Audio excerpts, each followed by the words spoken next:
So sang the hierarchies. Meanwhile the sun on his great expedition now appeared, girt with omnipotence, with radiance crowned of majesty divine, sapience and love immense, and all his Father in him shone. About his chariot numberless were poured cherub and seraph, potentates and thrones, and virtues, winged spirits, and chariots winged from the armory of God, where stands of old myriads between two brazen mountains lodged against a solemn day, harnessed at hand, celestial equipage, and now came forth spontaneous, for within them spirit lived, attendant on their Lord.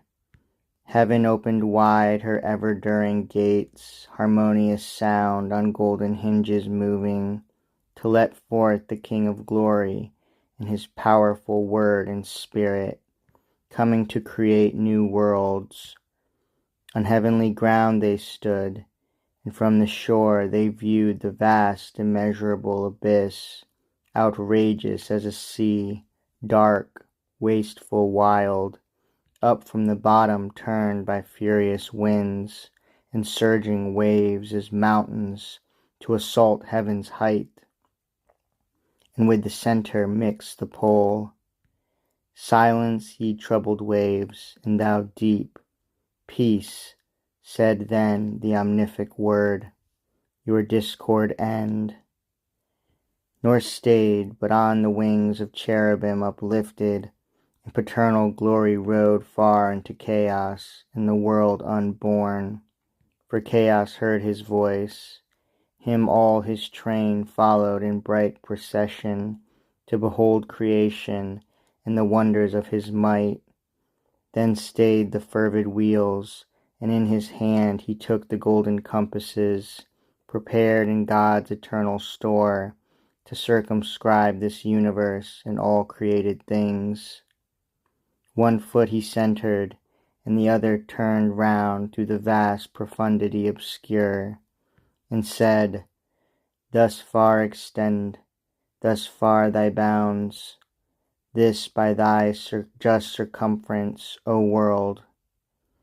Thus God the heaven created, thus the earth, matter unformed and void. Darkness profound covered the abyss, but on the watery calm his brooding wings the Spirit of God outspread, in vital virtue infused, in vital warmth throughout the fluid mass, but downward purged the black Tartareus, cold infernal dregs, adverse to life, then founded, then conglobed, like things to like, the rest to several place disparted, in between spun out the air, and earth self-balanced on her centre hung.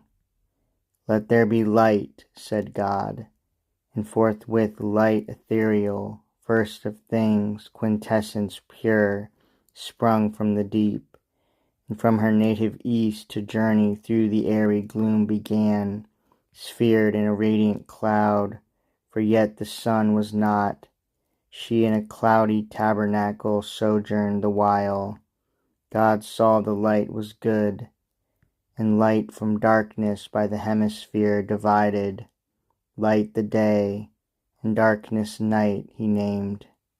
Thus was the first day, even and morn.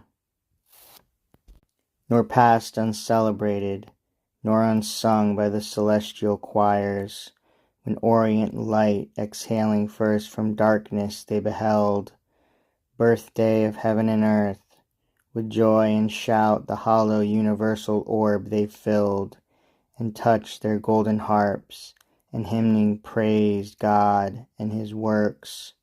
Creator hymn they sung, both when first evening was, and when first morn.